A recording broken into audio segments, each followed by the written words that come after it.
Evening, friends. I am celebrating a feast, one of my favorites, on St. Teresa of Avila, who is a great mystic and doctor of the church.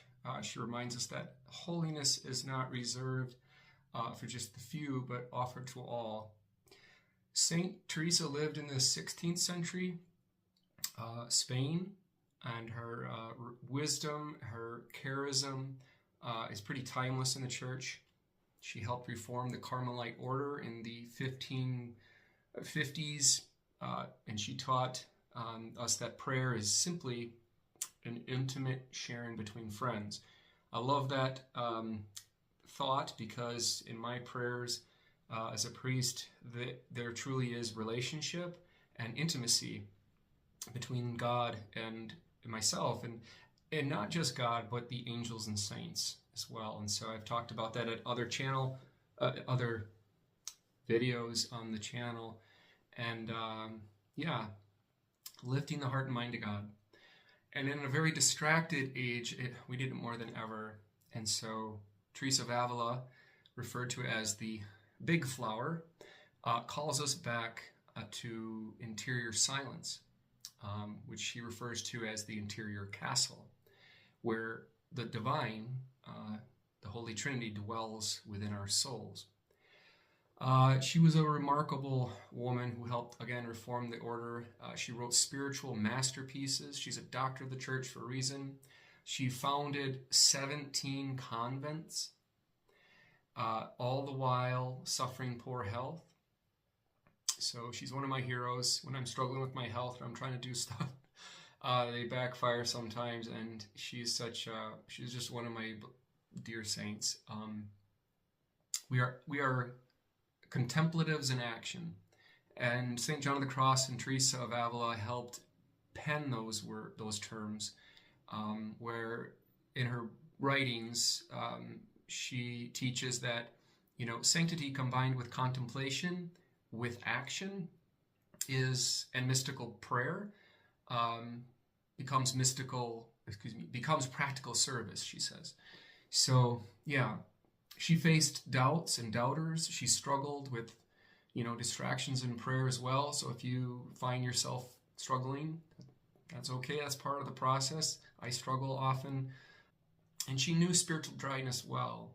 So she teaches to persevere, and she taught in one of her works that faithfulness matters more than anything, more than feelings. Sometimes we get wrapped up in our feelings, and because we don't feel contemplation, or we don't feel affirmations, the beautiful spiritual gifts and fruits that we can at times, all the time, that there's something wrong. Quite the contrary. You're generally where you're supposed to be no matter what. You lift your heart and mind to God no matter what, you're in the right place. You might feel dryness and desolation. That's also part of the process of growing in sanctity. Her spirituality is one of my Carmelite spirituality, and my vocation is I won't say it's strong, but it's one of my favorites. I do like Ignatian spirituality, Dominican, Franciscan, Carmelite, and a few others. So Teresa, she taught us that Christ has no body now but yours, which is a beautiful way of saying, surrender yourselves completely to God and let him transform you with his love. Let your hands become his hands, your feet become his feet, and let him transform yourself in the world.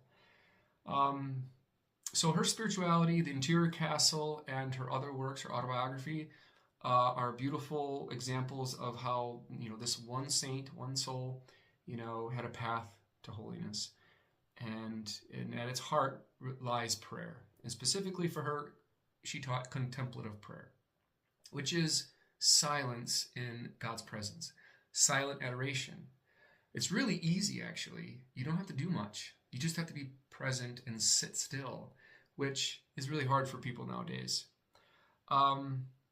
She also taught one of the Carmelite ways of teaching.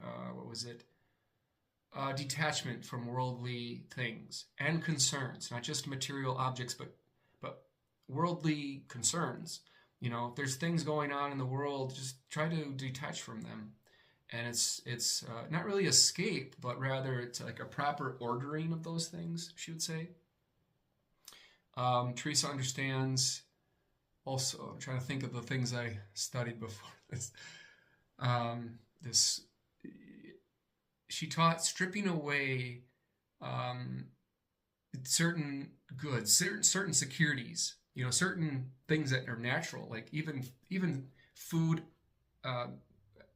shelter, income, you know, anything that you need to get through life. She says, you know, just surrender those and detach from them, because they prevent us from totally abandoning ourselves to God.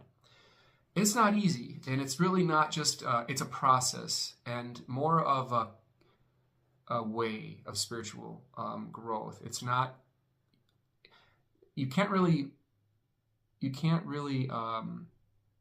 victorious in it. You have to, it's always going to be a process of emptying yourself, detaching, and then repeat. Because if you want to prepare for life in heaven, it's going to require those things anyway, so you can do them now and find yourself detaching and entering deeper into contemplation in this life. You don't have to wait till purgatory or heaven. You can detach and abandon yourself to God. That's the heart of Carmelite spirituality, and for me it is. But her charism that she emphasized in communities, like when she was reforming all these convents and opening new ones, is to live life simply, simplicity and poverty. So she inspired me with John of the Cross and Teresa of Lisieux to take extra vows of simplicity, which were expected as diocesan priests. But for me, it was poverty. I just don't do well with money. I don't do well with income. I'm better off giving it away. So I've taken on that vow, and I live spiritual poverty, but I also, I don't have a 401k. I have a charity account, and I literally put everything in that charity account, and I've been using that to, 90% of my resources, income, go to my charity account. So it's more freeing for me. It's better suited for my spirituality, my life, and but it also leaves me more open to detachment and to attach to God. So it's not easy, but I've done it in layers over the years, especially with the health issues I've had. I've had no choice, and it's been fruitful for me. There's a balance, I would say. Authentic prayer will transform you, and then making simple, detached, even charitable ways of giving and growing in humility. This all would be what she refers to as a Carmelite balance, which is a deep interior of the life of Christ flowing through us, a genuine love of neighbor and of ourselves and of God. And then we have more time and energy to contemplate on Christ, who is the ultimate end, to be in union with him. So today is the feast day of Teresa of Avila. She's the big flower and one of my favorite saints. And so God bless and enjoy. And try to detach a little bit. Try to pray without words.